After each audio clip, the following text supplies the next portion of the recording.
40 floors above Silicon Valley, the conference room glows with the dying afternoon light, fracturing across walls of silver glass. 3 members of the Calloway family lean back in leather chairs, unhurried, watching the man across the table, the way collectors watch a painting they have already decided to own. Connor Hayes does not move. In front of him sits a contract worth $900 million. He turns to the last page. His jaw tightens. They are not buying his company. They are erasing him from it. Theodore Calloway does not even look at him, speaking instead to Connor's own CFO voice, smooth as polished stone. Explain it to him. We are not buying this company because it is great. We are buying because he cannot hold it. In Connor's pocket, a phone hums softly against his ribs. What would he do? Lighthouse Systems had begun years earlier in a converted garage in Oakland, the kind with rusted hinges and a space heater that worked when it felt like it. The company had a public face, an AI logistics platform that routed freight across the country with 12% less waste than anything on the market. And it had something else. Something quieter.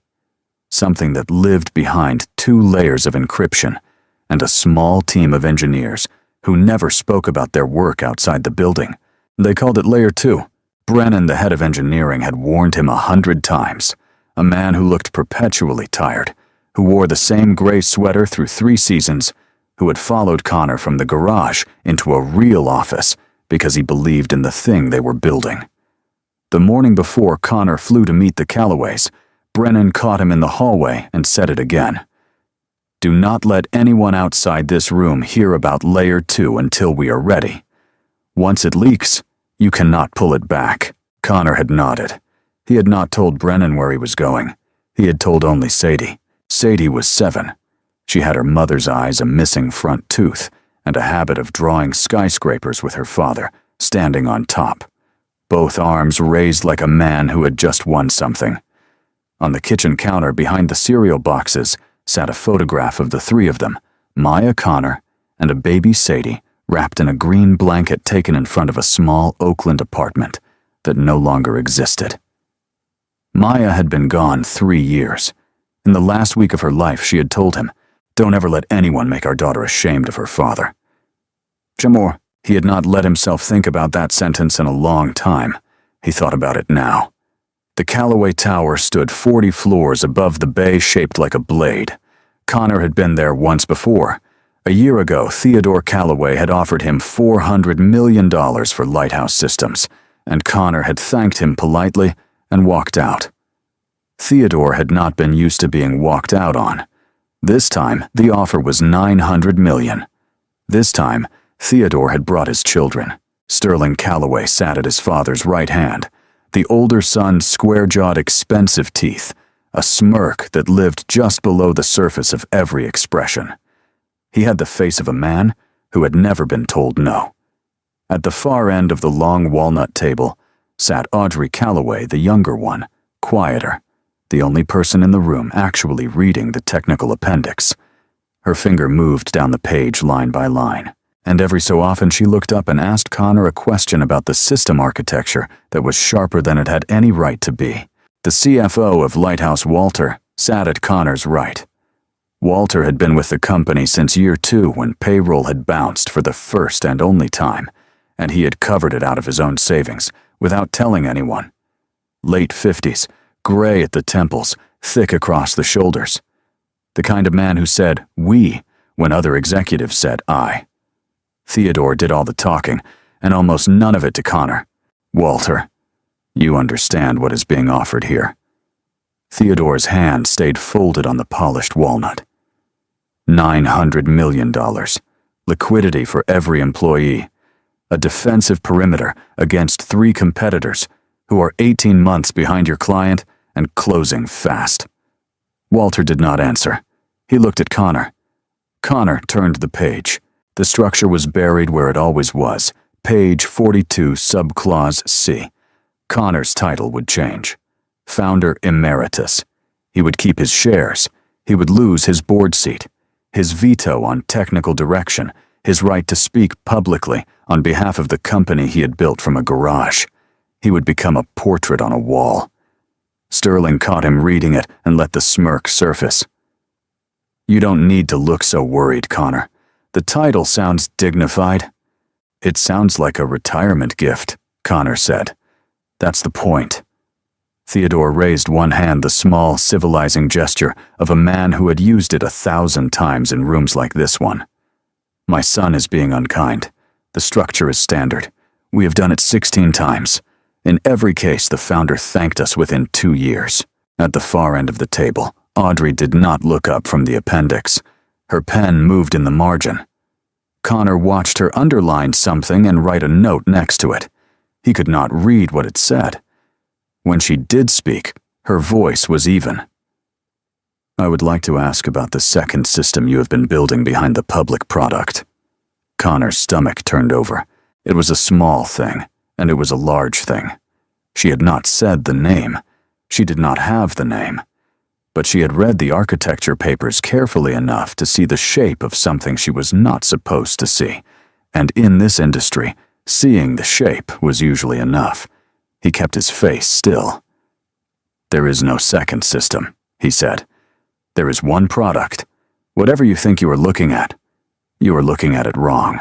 Audrey met his eyes for the first time, held them, then looked back down at the page and made another small note in the margin. She did not press the question, which Connor understood was the most dangerous thing she could have done. Sterling pressed instead. He leaned forward, mocking the cadence Connor had used earlier in the meeting, the small, Midwestern flatness Connor had never quite trained out of his vowels. "Where you grew up, Connor. Detroit. Was it public housing, I believe? You should be very proud. It is a remarkable story. The kind of story that ends well when the protagonist knows when to take the win." He let the words land. Then he tilted his head. "A 7-year-old girl does not need a heroic father. She needs a father who knows when to come home for dinner. I assume that is still something you want." Walter's jaw moved. He did not speak. Connor kept his eyes on Theodore. Theodore had not joined the cruelty. He had not needed to. He sat in the chair the way certain men sat in churches, comfortable in a place built around them, and now he leaned back just slightly and spoke for the first time directly to Connor. "Mr. Hayes, people like you are lucky ones. The intelligent ones recognize the moment and step aside. The rest become cautionary tales. I would like you to be the first kind." The room was silent. In Connor's pocket, his phone hummed once. The motion of his thumb was almost involuntary, the quick instinct of a parent who had spent 3 years answering every buzz before deciding whether it could wait. The lock screen lit up, and there she was. Sadie in the photograph he had taken last summer at the pier, gap-toothed and laughing into the wind, hair flying sideways, both hands wrapped around a paper cup of something pink she had not yet spilled. "Don't ever let anyone make our daughter ashamed of her father." He closed the contract. He did not slam it. He closed it the way a man closes a book he has finished reading. He pushed it across the polished walnut, past Walter, past Sterling's smirk, past the white space in front of Theodore, and he kept pushing until the leather edge of the folder touched Theodore's folded hands. "You're wrong," Connor said. "I'm not selling." For one moment, no one moved. Then Audrey at the far end of the table lifted her head. She looked at him. Really looked for the first time in the entire afternoon, not as an asset, not as a story, as a person who had just done something her family was not prepared for. Theodore did not change expression. He simply unfolded his hands and laid them flat on the wood. "Then I am sorry to hear that, Mr. Hayes." "I am sure you are." Connor stood. Walter rose half a second behind him, the way he always did, the loyalty of a man who had not yet decided what he thought, but had decided where he would stand. At the glass door, Sterling's voice followed. "He will be back in a week. They always come back." Theodore did not answer. Connor walked out into the silver hallway, with Walter half a step behind him. Outside the great glass doors of the lobby, San Francisco was beginning its slow descent into evening, the bay catching the last of the light, and somewhere on the other side of that water, a 7-year-old girl was waiting for her father to come home. Connor took out his phone. He looked at the picture again. Then he put the phone away and walked toward the elevator, and Walter, who had said nothing, the entire ride down, finally cleared his throat as the floors counted backward. "Connor, I know. That was $900 million. I know what it was. They don't lose, Connor. You understand that, don't you? They don't lose, and they don't forget." Connor watched the numbers fall. 36, 35, 34. Then I guess we are going to have to be the first thing they forget how to break. The elevator opened on the lobby. The two of them walked out into the long, bronze evening glass doors, hissing shut behind them, and 40 floors above, in a room with silver walls, Theodore Calloway was already picking up the phone. The drive back across the bridge was the longest 40 minutes of Connor's life. Walter did not turn the radio on. The water below them glittered like beaten metal, and neither man spoke until the toll booth, when Walter said only, "I will tell the team," and Connor said only, "Thank you." By the time Connor reached the office in Soma, the team already knew. He saw it in the way the front desk receptionist stood up too fast when the door opened. He saw it in the way 2 engineers in the open bay stopped pretending to look at their screens. He saw it in Brennan, who was waiting in the conference room, with both hands flat on the table and a cup of coffee that had gone cold an hour ago. Walter came in behind Connor and shut the glass door. "How many people heard?" Connor said. "All of them." Brennan kept his voice low. "Someone at Calloway leaked the offer to a reporter at the Information 40 minutes ago. The reporter called us for comment. The comment desk called me. I told them no comment." "They wanted me to know they leaked it," Connor said. "Yes." Walter sat down heavily. He looked older under the conference room lights than he had looked in the Calloway Tower, which Connor had not thought was possible. "Connor, I have to say this once, and then I will not say it again. We have 211 people in this building. Most of them have mortgages. Some of them have kids in college. $900 million buys every one of them a future. I am not telling you what to do. I am telling you what was on the table. I know what was on the table, Walter. And you closed it. I closed it." Brennan looked between them. He had not been in the room. He did not know what Sterling had said about Sadie. He did not know about the photograph. He only knew that his founder had walked away from $900 million on a Tuesday afternoon and was now standing in a conference room asking him for something. What Connor asked him for was this. Audrey Calloway came very close today. She did not say the name, but she has read enough of the public architecture to see the shape of what we are building behind it. Brennan's face changed. How close? Close enough that we have to assume the next time she will have the name. That is not possible from the public materials alone. It is possible, Connor said, if the person reading them is smarter than we have been giving anyone credit for. I am not asking you to find a leak. I do not believe there is one. I am asking you to accept that we have less time than we thought. And I am asking you whether layer 2 is ready. Brennan looked at the cold coffee. He did not pick it up. "It is 90%, he said. "There is a prediction collapse in the long tail. We see it once every 400,000 events. If we ship it broadly and a partner runs into the collapse on a high-value route, it does not just embarrass us. It kills us. People do not forgive an AI that lies confidently. We need 3 more months before any general release. And a controlled demo, to one person at a time. Curated data set. That we could do this week if we had to. We may have to." Walter spoke without looking up. "What are you going to do, Connor?" "I do not know yet," Connor said. "Give me until morning." He did not go home. He went to the school instead. Sadie's elementary school sat on a hill in Bernal Heights, and Tuesday was the spring music night, the one she had been talking about for 3 weeks. Connor had promised. He had also promised to read the contract carefully and to keep 211 people employed, and to honor a wife who had asked him for one thing in the last week of her life. And on most days, these promises did not collide. Tonight they did. His phone rang in the parking lot. It was a number he did not recognize, which in his industry meant a partner, a journalist, or a crisis. He let it ring. It rang again. The third time he looked at it. A logistics client in Dallas, one of the 3 biggest accounts on the books, a man Connor had taken to dinner 4 times in the last 18 months. Connor stepped out of the car and answered. The conversation was short. The man in Dallas was apologetic. He used the phrase internal repositioning twice. He said the renewal that had been scheduled for signing on Friday would need to be paused indefinitely while their team revisited their strategic vendor list. He did not mention Callaway. He did not need to. Connor hung up.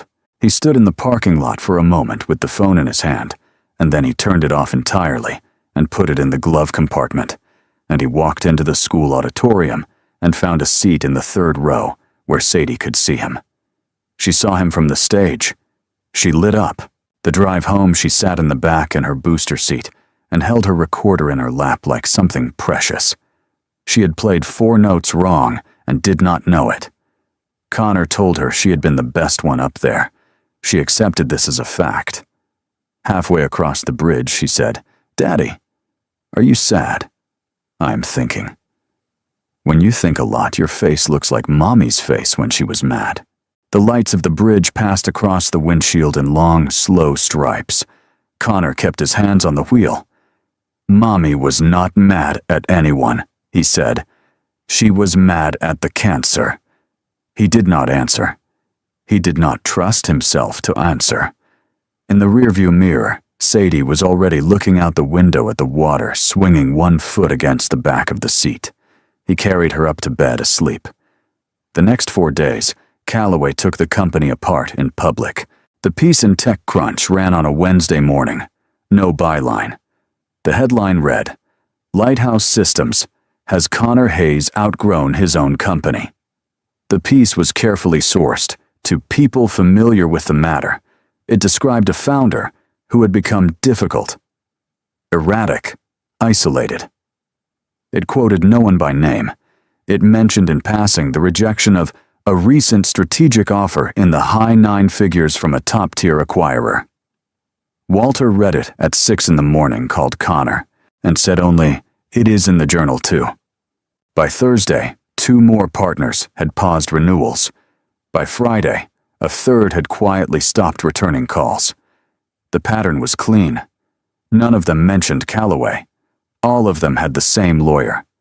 On Saturday morning, Walter came into Connor's office without knocking and shut the door behind him. He had a folder in his hand. He had not slept. "I went looking last night," he said. "For what?" "For why?" He opened the folder on Connor's desk. Inside were photocopies of corporate filings, news clippings yellowed at the edges, a single photograph of a young man in a bad suit, standing in front of a sign that read, "Vanguard Compute." The man in the picture was lean and hungry and could not have been more than 28 years old, and Connor recognized him immediately, even though the photograph was from 1992. "Theodore Callaway," Connor said, "built his entire empire on this." Walter tapped the photograph. Vanguard Compute, a predictive systems company in Palo Alto. Their architecture was, and I'm quoting a paper from 1993, 20 years ahead of the market. Callaway acquired them in 1994 for $86 million. 10 months later, the founder was out. 18 months after that, the founder was bankrupt. 3 years after that, the founder died of a heart attack in a motel outside Reno. He was 41. Connor looked at the photograph. "Theodore is not afraid I am his competitor," he said quietly. "No. He is afraid I am him, standing exactly where he stood, about to do exactly what he did. That is what I think." Walter closed the folder. "And I think he is going to spend whatever it costs to make sure you do not." Connor sat with that for a long time. When he looked up, his voice was steady. "Bring everyone in. Brennan, the partnerships team, the comms lead. Conference room, 1 hour. Tell them I need 72 hours. Connor. 72 hours, Walter. That is what I am asking for. Walter did not argue. He took the folder and went. The final notice email arrived at 4:17 in the morning on the second day. Connor was at the kitchen table when it came in. He had not been to bed. The kitchen was lit by the single warm bulb above the stove, and on the refrigerator door, held up by a magnet shaped like a sunflower, was the photograph of Maya and the baby, and the apartment that no longer existed. The email was 3 paragraphs long. It was extraordinarily polite. It detailed in legal language so clean, it was almost beautiful every mechanism by which Callaway Ventures intended to suffocate Lighthouse Systems over the next 90 days. The vendor agreements they would influence, the press cycles they would seed, the acquisition offer that would return lower in week 6, the lower offer that would return lower still in week 10. The last line read, "We trust you will arrive at a wiser decision." Connor read it twice. He closed the laptop. He did not move for a long time. The kitchen door creaked, and Sadie came in, barefoot, hair sleep-tangled, dragging a piece of paper. "I drew this for you," she said. She put the paper on the table next to the closed laptop. It was the same drawing she always drew, a tall building, the two of them standing on top, Connor with both arms raised. Above the building, in careful uneven letters, she had written, "My dad builds everything." She looked at his face, and her own face went small. "Are you sad?" "No, baby. I am thinking." "You are always thinking." "I know. Can I have a cookie for breakfast?" "Yes." She climbed onto his lap with a cookie from the tin and ate it in small, careful bites. Connor wrapped one arm around her and looked at the closed laptop and the drawing and the photograph on the refrigerator, and somewhere underneath the exhaustion, something was beginning to settle. Not a plan. A shape. The outline of one. He kissed the top of her head and carried her back to bed. When he came out of her room, his phone was on the kitchen counter, and there was a new message on it from a number not in his contacts. It read, "Only my father is not always right." A C. He looked at it for a long moment. He did not reply. He saved the number. He went to the office before the sun was up. He did not call Walter. He did not call Brennan. He sat alone in his glass-walled office with a yellow legal pad, and he wrote 3 names on it, and then he wrote underneath them a single word. Vanguard. The names belonged to 3 founders he had met at a small, unrecorded conference in Sun Valley 16 months earlier. The conference had no name. There were no journalists. There were no panels. There were 9 people in a room, and over 2 days each of them had quietly described what it had been like to almost sell to Theodore Callaway. One of them had refused. One of them had been counter-offered by another firm at the last minute. One of them had walked into the bathroom during the closing dinner and not come back. All 3 of them ran companies that today sat exactly in the path of Callaway's next 10 years of growth. Connor circled the 3 names. By the time the office filled up at 9, he had a strategy.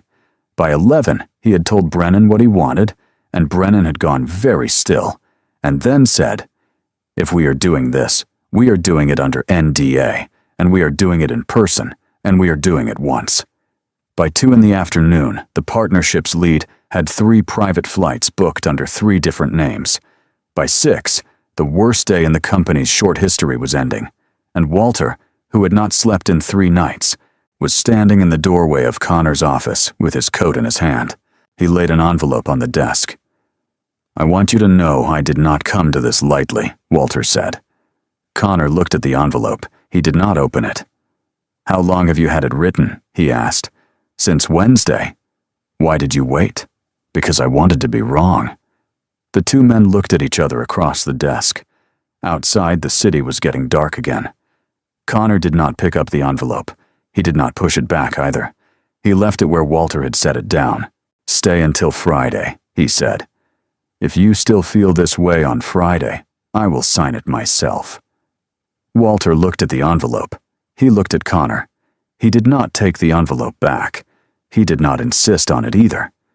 He nodded once very slowly and left. Connor sat alone in the office and watched the light leave the bay. On the legal pad in front of him, beneath the 3 circled names and the word Vanguard, he wrote one more line in handwriting so steady it surprised him. 72 hours. Then he picked up the phone and made the first call. The first call was the hardest. The man on the other end of the line had once been a founder in Boston, and he was now what people in Silicon Valley called a quiet operator, the kind of man whose name appeared in no press releases, but whose signature appeared on the strategic decisions of 3 of the largest logistics platforms in North America. He had been the one in Sun Valley who walked into the bathroom during the closing dinner and did not come back. He had not spoken to Theodore Calloway in 11 years. Connor did not waste his time. "It is Connor Hayes. I need 90 minutes of your time in the next 36 hours. I am flying to you. I am bringing my chief engineer. We are demoing something under NDA that you will recognize. I am not asking for money. I am asking for a position." The line was quiet for a long beat. "Where are you flying from?" "San Francisco." "Then come tonight." Connor and Brennan landed in Boston a little after 11 in the evening. The man met them in a glass office on the 30th floor of a building that did not have his name on the door. Brennan set up the demo on a single laptop on a curated dataset. He had spent the flight assembling clean routes, controlled inputs, nothing in the long tail that could trigger the collapse. He spoke for 18 minutes. No slides, no theatrics. The way an engineer speaks when he is describing something he has built with his own hands. The man listened without interrupting. When Brennan was done, the man asked 2 questions. The first was about the prediction collapse Brennan had not mentioned. Brennan answered honestly 3 more months until general release 6 weeks at the earliest for any controlled rollout. The second question was, "How long have you been sitting on this?" "Mísico, 14 months, Connor said. "And you did not sell it to Calloway?" "No." The man stood up. He walked to the window. The lights of Boston spread out below them like a circuit board. "I will give you what you need," he said, "on one condition. When this is over, and Theodore is sitting across from you in a room, you do not negotiate with him. You do not split anything down the middle. You do not let him keep his face. Are we clear?" "We are clear." "Then go." By the end of the second day, 2 more founders had said yes. The second one ran a company in Austin. She had been counter-offered at the last minute 16 months ago by a firm Theodore had personally tried to lock out of the deal. She had not forgotten. She watched the demo, then closed the laptop and said, "I've been waiting for someone to call me about this for a long time. Tell me where to sign." The third one ran a company in Seattle. He took the longest. He asked for an hour alone with Brennan and the system architecture, and at the end of that hour he came out of the room and said only, "Tell Theodore I said hello." So, by the third evening, Connor was back in San Francisco. He had not announced anything. He had not put out a press release. There was nothing on the wires. He had 3 signed memoranda of understanding in a leather folder, 3 strategic alliances that reshaped the next decade of the industry, and not a single one of them was visible from the outside. He went into the office at 8 in the morning. Walter was already there. The envelope from Tuesday night was still sitting on Connor's desk where Walter had left it. Walter looked at it. He looked at Connor. He picked it up, walked it to the shredder by the printer and fed it in. Coming back to the desk, he stopped just short of the chair. "I owe you a Tuesday," he said. "You owe me nothing, Walter. You were honest on Tuesday. That is a different thing from being wrong." Walter sat. Something in his shoulders eased for the first time in a week. "What do you want me to do?" "Call the Calloway Tower, ask for a meeting, here, today." "They will not come here, Connor." "They will." Walter looked at him for a long moment, and then he picked up the phone. The Calloways arrived at 4 in the afternoon. It was the first thing that told Connor he had won. Theodore came in first, then Sterling, then Audrey. None of them had wanted to come, and the fact that they had come anyway was a confession that the rules of the previous week no longer applied. Connor's office was small by Callaway standards, a glass box with a view of the bay, and a single round table that sat 6. There were 4 chairs around it. Connor had made sure of that. Sterling stood for a moment looking for a 5th, and then sat in one of the 4, like a man who had been outmaneuvered before he had even spoken. Connor did not stand when they came in. He was already at the table. The leather folder sat in front of him, closed. "Mr. Callaway," Connor said, "thank you for coming. I will not waste your time. This will take 12 minutes. Theodore inclined his head 1/4 of an inch. "Before I open this folder," Connor said, "I would like to speak about Vanguard Compute." The room changed temperature. Sterling's face did one small, involuntary thing, and then went still. Audrey did not move at all. Theodore's hands, which had been folded loosely on the table, settled flat against the wood. 1994, Connor said. $86 million. The founder was named Daniel Pierce. He was 28 years old when you bought his company, and 41 when he died of a heart attack in a motel outside Reno. I am not telling you this to hurt you. I am telling you, so you understand that I know who you are afraid of when you look at me. Sterling started to speak. Audrey said, "Sterling, stop."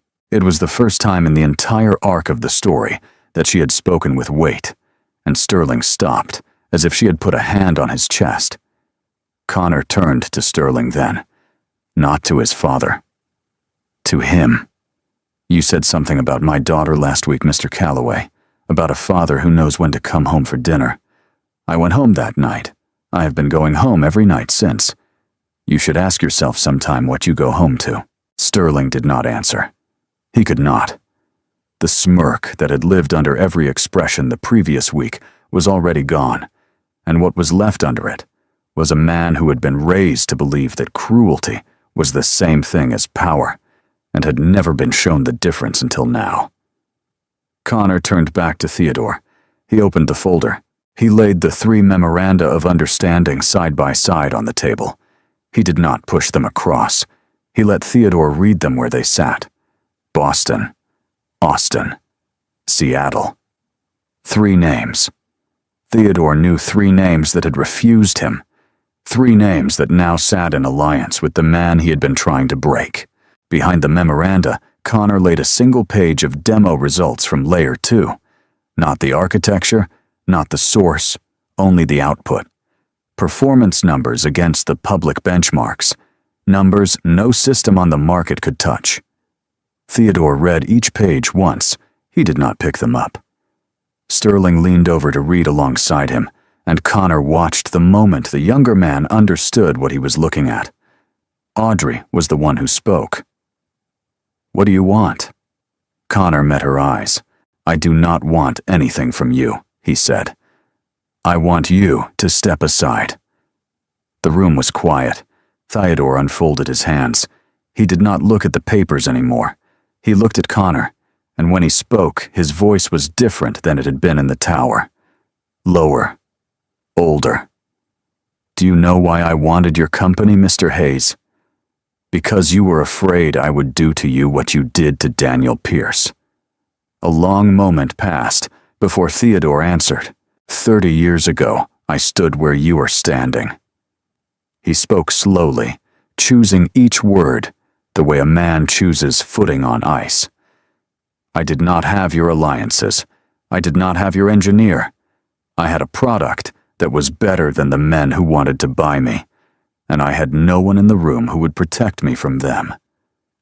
So I did what I had to do, and afterward I swore I would never be the smaller animal in the room again.